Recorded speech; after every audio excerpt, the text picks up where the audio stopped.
All right. Hello and welcome to this episode of the OCD FAQ or Frequently Asked Questions. My name is Matt Cotty and I'm the founder of Restored Minds and the creator of the AAA Response.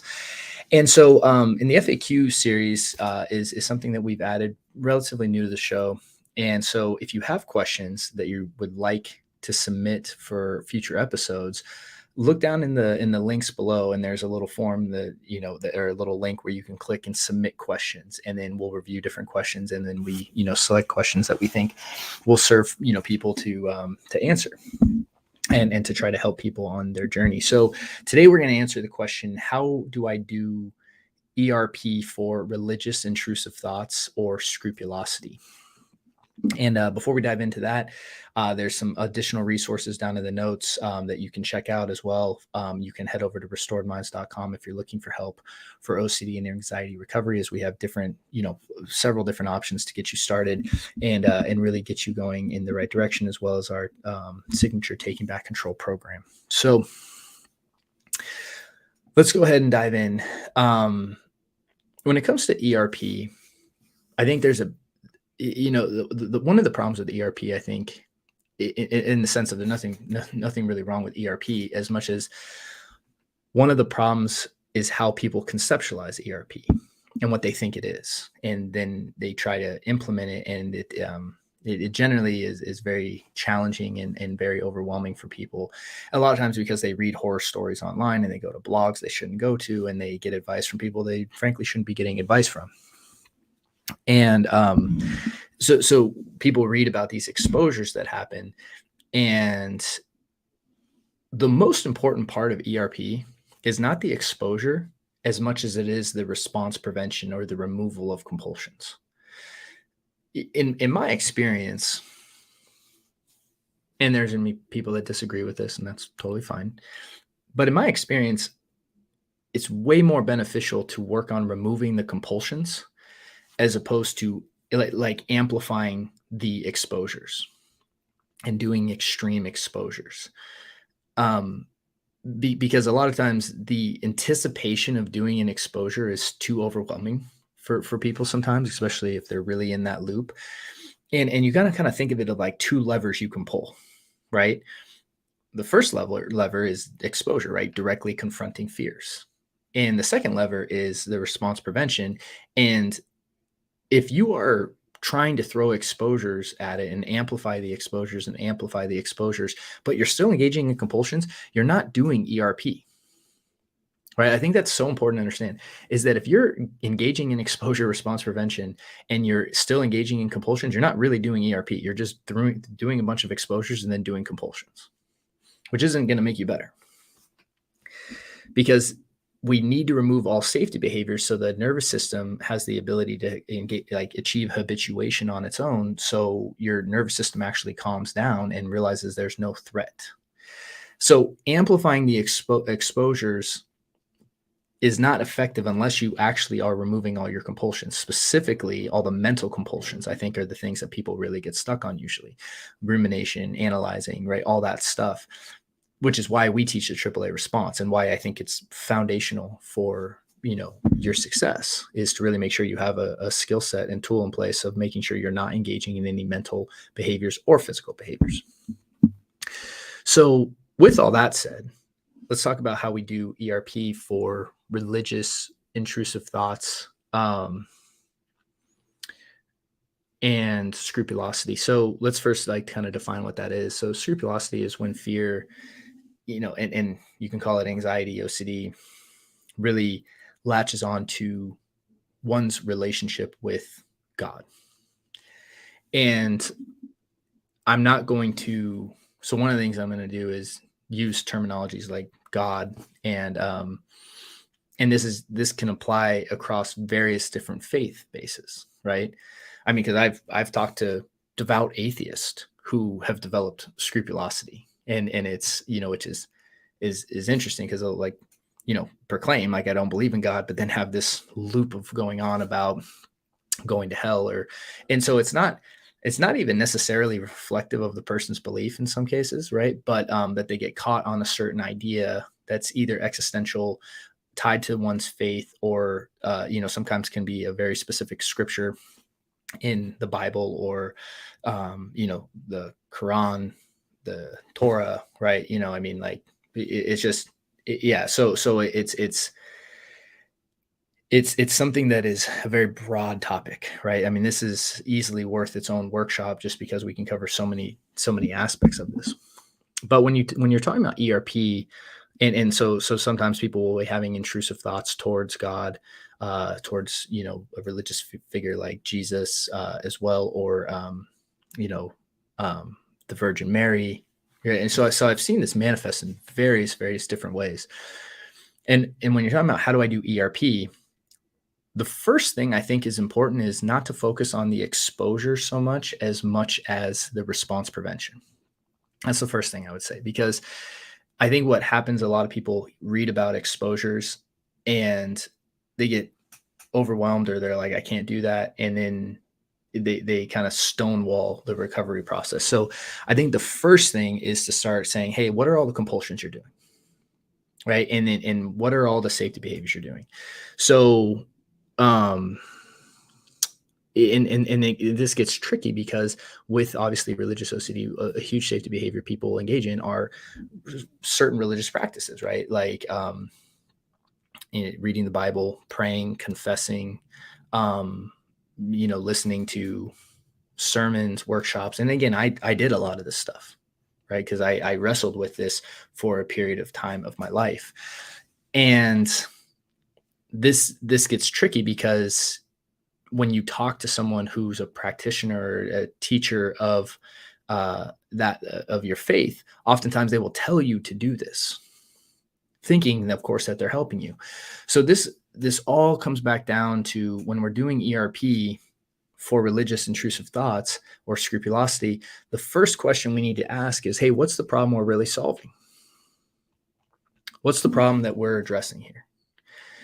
Are we addressing something to do with your faith, right? Or your, belief in God? Or are we dealing with OCD and anxiety? And chances are, if you're watching this, you've already gone through talking to authority figures in your faith, or where your question is, to the point where you've exhausted that route and have now come to scrupulosity or ERP, or looking for help with like religious intrusive thoughts, because you've identified that it's actually not a faith issue or a God issue. It's now an OCD and anxiety issue. And separating those is important, because as long as you're trying to solve something that's related to your faith or God, or a certain text, the problem is you'll never be able to logic it out, because in your fear mind, logic you can't out talk or outthink fear. So you might be getting reassurance after reassurance, reading the same website after the same website, going through and saying the same prayer again and again and again, because logically that feels like the right thing to do, but it never will suffice, right? To solve that fear that you have.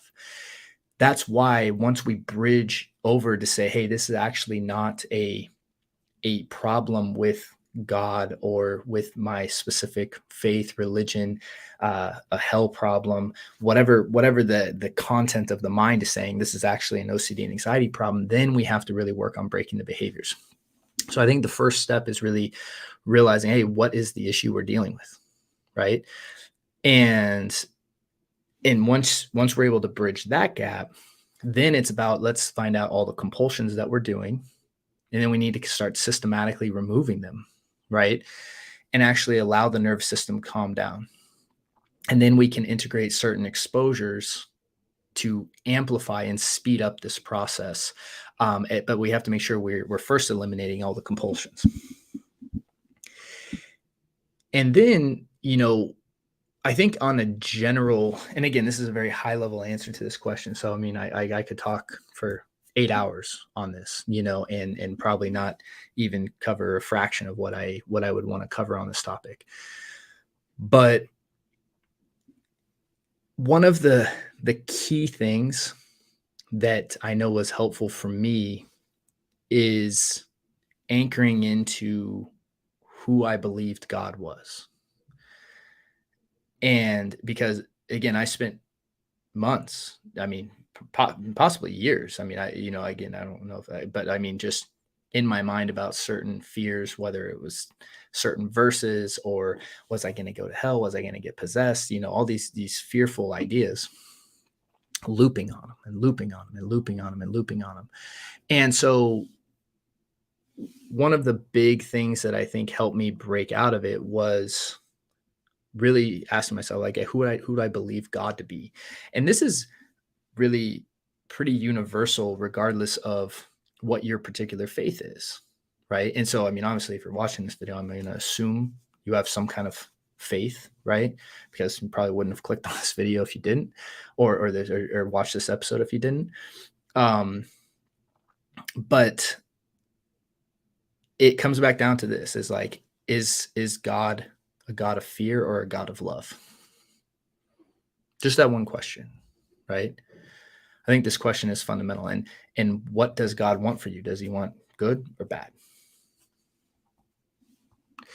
Because if you're suffering and you're in this loop and you've been in this loop for any period of time, I spent a lot of time suffering. And what I came to the realization was it has nothing to do with God. I don't believe God wanted me to suffer over ruminating about these questions and living in fear to the point where I wasn't sleeping and all this other stuff that happened. Like, I don't believe that was God's will or want for me. What happened is that I got caught in an OCD and anxiety loop. And that was the issue. What it was about it's irrelevant. Whether it was about germs or driving or God or fill in the blank, whatever the loop is about is irrelevant. The loop is the problem. So when you're talking about how do you do ERP for religious intrusive thoughts or scrupulosity, I think the most important fundamental question is, what's the issue we're actually dealing with? From there, once we identify that it's an OCD and anxiety loop, then we need to make sure we actually are removing all compulsions. And we got to understand that we can use good behaviors as compulsions. For example, showering can become a compulsion. Showering is not bad. Showering is a great thing, actually. It's good for your health, right? All that.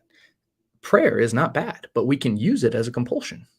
Okay. So just because you're praying, you can't just assume that it's good, right? With this, or because you're reading the Bible that it's good, because those acts can be good in and of themselves. But when you're using it in the context of the loop, it will keep you trapped and it will keep you stuck and it will build and it will become very debilitating. So that's one of the reasons that I wanted to make this particular episode today, because it's a challenging concept, because what happens is people take the content of their faith and the importance of their faith and they bring it and they justify continuing their compulsions instead of accepting what the real problem is with it, that it's an OCD and anxiety loop. And when you're able to really break off the compulsions, that's what allows the nervous system to calm down and eventually for you to reappraise the entire situation from a very clear mind. And the only way to do that, though, is to actually let the nervous system calm down through habituation. And then from there, you're able to actually see your faith, see God, see these concepts that you're really lost in from a much higher level. And it just makes much more sense to you. And it becomes obvious that you were stuck in fear. So those are some practical things that I would say when it comes to how to do ERP for religious intrusive thoughts and scrupulosity. It's not necessarily that you need to worry about the specifics of ERP as much as these higher concepts. I think when you're working from these places, I think that will really help you be successful. So hope this was helpful. And again, if you found this helpful, please share this with others, as well as the like and subscribe, and please leave us a review on iTunes and Spotify, as it really helps our show and helps us get to people that need it. So thank you, and I wish you guys a great week.